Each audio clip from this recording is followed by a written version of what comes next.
Bank سے جڑے مسلم افراد بینکنگ نظام کے جائز ہونے کی دلیل یہ دیتے ہیں کہ سود کا لین دین نہیں کرتے، کہ وہ سود کا لین دین نہیں کرتے، وہ تو اپنی محنت سے روزی حاصل کرتے ہیں۔ یہ تو محنتانہ ان کے لیے ناجائز کیسے ہو سکتا ہے جبکہ وہ تو محنت سے کمائی کرتے ہیں بقیہ روزگار کی طرح۔ اگر یہ بینک کے ملازمین کا کام کرنا جائز نہیں کیونکہ اس میں سودی لین دین ہوتا ہے، تو پھر گورنمنٹ سرونٹ جیسے اساتذہ اور وہ لوگ جو سرکاری اداروں میں کام کرتے ہیں انہیں گورنمنٹ ان کی تنخواہ اسی رقم سے دیتی ہے جو بینک اور سود کہ ان کا منافع سے فراہم ہوتی ہے، تو ان کا کام کرنا بھی جائز نہیں ہوا، کیونکہ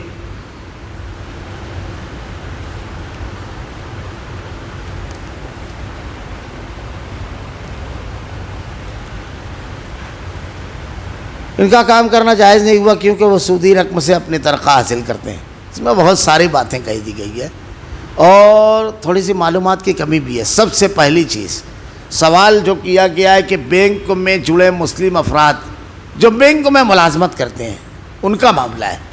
ان کا کہنا ہے کہ بینک میں ملازمت ہم کرتے ہیں تو یہ ناجائز کیسے ہو سکتا ہے، اس لیے کہ ہم تو محنتانہ لیتے ہیں، جو اتنے گھنٹہ ڈیوٹی کرتے ہیں اس کا محنتانہ لیتے ہیں، اس لیے جائز ہے۔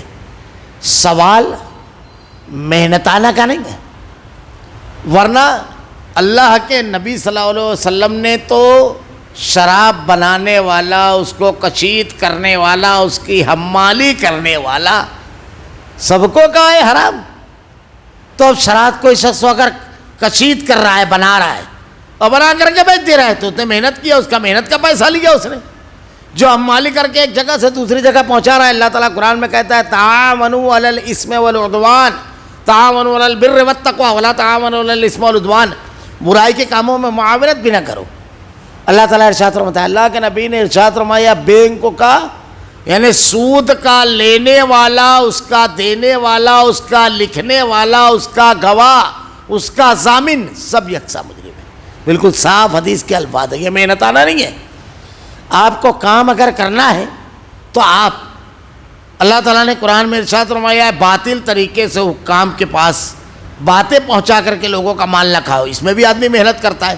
چوری کرنے میں بھی تو آدمی کو رات بھر جاگنا ہے، جب کوئی دیکھ نہیں رہا ہے تو چپکے سے توڑنا ہے، کتنی محنت ہے، معمولی ہے۔ کوٹتے تو ایسا ہے کہ جانور کو نہیں مارا جاتا، تو دے دیں اجازت۔ اور بہت ساری برائیاں ہیں، میں اگر اور آگے چلا جاؤں گا تو آپ جھیل نہیں پاؤ گے جواب۔ ہر گناہ کے لیے کچھ نہ کچھ آدمی کو کوشش، محنت، وقت، سرمایہ لگتا ہے، اس کے بغیر ہوتا نہیں ہے۔ اگر یہ اصول بنا لیا جائے تو سب گناہ کی اجازت دے دی جائے گی، یہ اصول نہیں ہے۔ اللہ تعالیٰ نے ارشاد فرمایا قرآن کی آیت ہے یمحق اللہ الربا ویربی الصدقات، اللہ سود کو مٹاتا ہے اور تم سودی اگر ملازمت نہ کرو گے، ان کو ملازم نہ ملے تو چل سکے گا کیا؟ تم سود کو بڑھاتے ہو۔ اللہ سود کو مٹاتا ہے اور صدقے کو بڑھاتا ہے، اللہ رب العالمین مٹا رہا ہے اللہ تعالیٰ نے۔ ایسے ہی تو دلیل وہ بھی دیتے ہیں کہ یہ تجارت ہے ایک قسم کی، ہم نفع لیتے ہیں، جبکہ اللہ کے نبی نے کہا ہے جتنی کھجور ہے اس کے بدلے میں اتنی کھجور، یعنی شے کا برابر تبادلہ ہوگا، کم اور زیادہ نہیں ہوگا۔ یہی ہے سود، بڑھا دینا۔ اللہ کے رسول صلی اللہ علیہ وسلم نے اسے منع فرمایا ہے۔ یہ بالکل غلط دلیل ہے کہ محنتانہ، اس کی اور بھی بہت ساری دلیل دے سکتا ہوں میں۔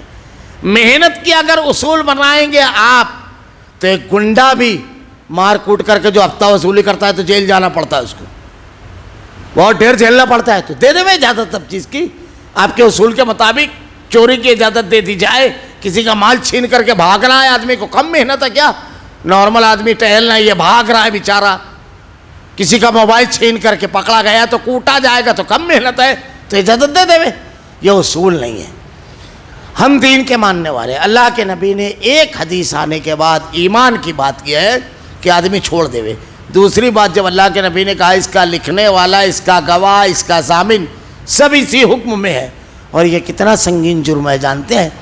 اللہ تعالیٰ نے قرآن میں کسی جرم کے بارے میں یہ نہیں کہا فَأَذَنُوا بِحَرْبٍ مِّنَ اللَّهِ وَرَسُولِهِ، سود خور اللہ اور اس کے رسول سے جنگ کرتا ہے۔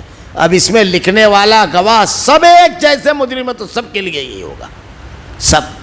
پھر میں نے جو آیت پیش کی، برائی کے کاموں میں معاونت نہیں کرنا ہے، کتنے اصولوں سے یہ ٹکراتا ہے، صاف حدیثوں سے، عقلی بنیاد پر اور قرآن کی آیت سے، تینوں پہلو سے۔